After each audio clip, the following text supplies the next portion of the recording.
Widely admired for his transatlantic flight, Charles Lindbergh drew criticism for opposing America's entry into World War II.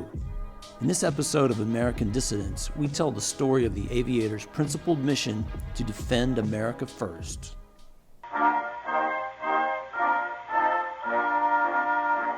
As unthinkable as it is today, Americans in large numbers opposed U.S. entry into World War II.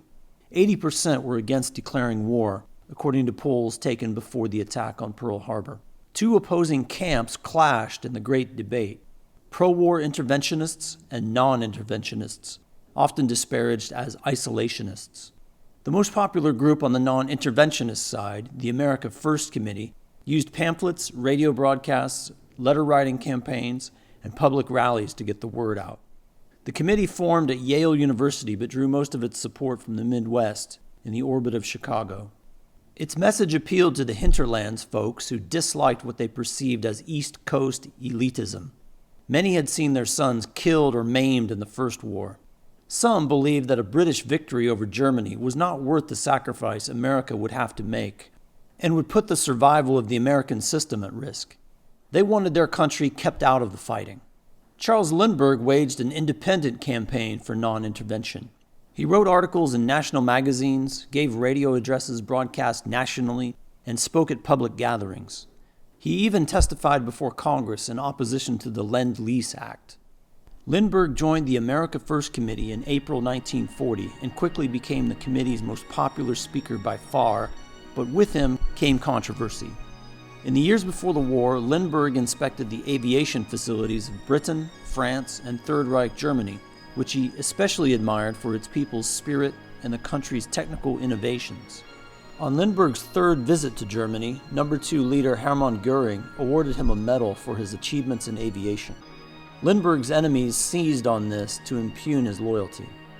Attacks on Lindbergh peaked after a speech he gave in Iowa entitled, "Who Are the War Agitators?"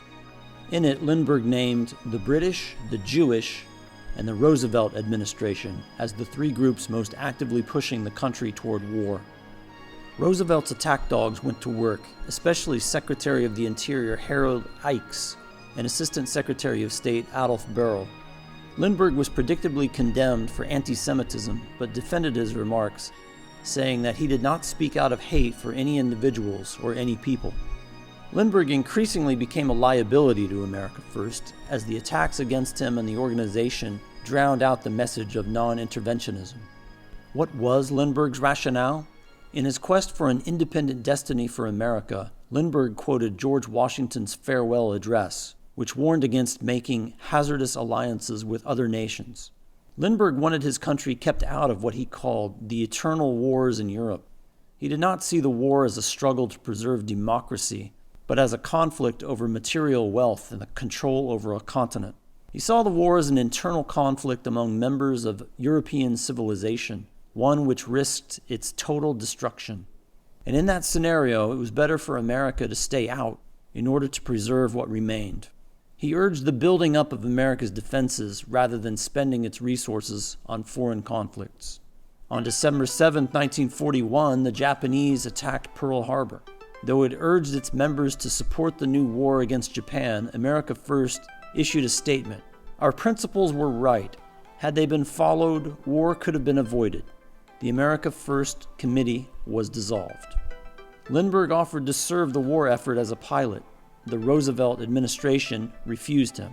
Instead, he went to work for an old friend, Henry Ford, who was ramping up the production of military planes. While testing American fighter planes, he shot down a Japanese plane.